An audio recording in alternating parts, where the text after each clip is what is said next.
Twinkle. This is my story, from glory to glory. Glory be to Adonai. Jesus loved me, so do I.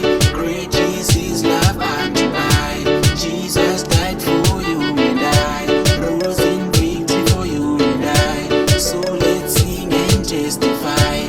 Sing with me, let's glorify. King of kings, let's magnify.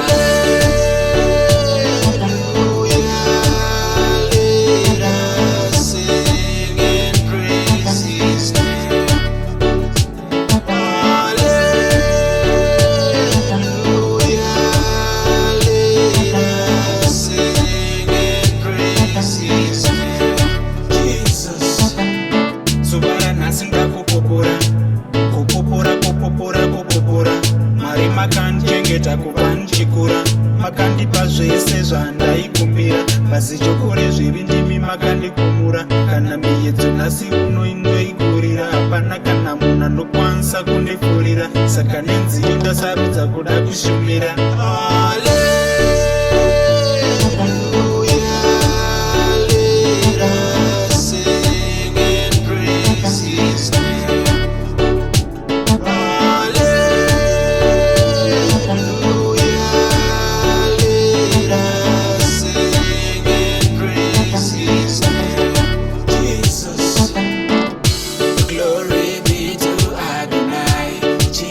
Love me, so do I. Great is his love unto I.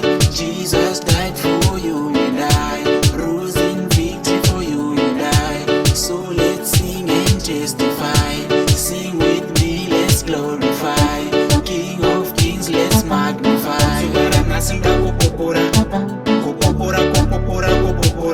Mari makandichengeta kuva ndichikura, makandipa zvese zvandaikumbira. Pasi chokore zviri ndimi makandikumura, kana miyedzo nhasi uno inoigurira. Hapana kana munhu anokwanisa kundifurira, saka nenziyo ndasarudza kuda kushumira.